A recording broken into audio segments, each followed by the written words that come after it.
All right, Teresa asks, how do I help my 10-year-old son manage his anger? Well, Teresa, anger always is what should be, does not equal what is.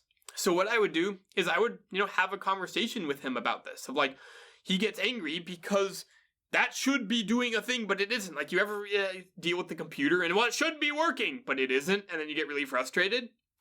To me, having somebody to talk through about this is the way to do it. But, when most people do communication, they just look at this. They go, I'm just going to communicate, but they ignore the fact that that's just the tip of the iceberg and there's a whole bunch of stuff underneath.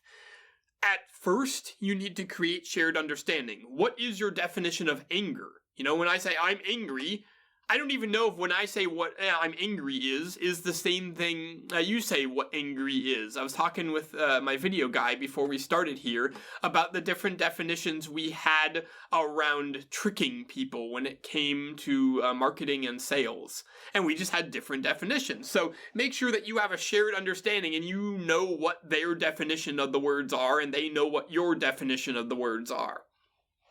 Then number 2 is make sure that you're listening to them. Make sure they feel heard. First, seek to listen and understand before you seek to be understood.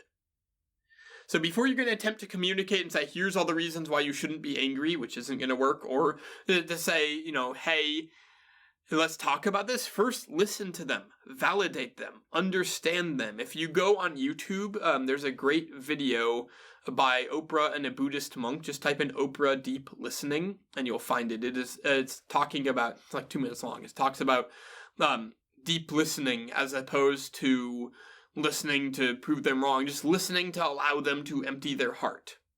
So that is what I would say about that.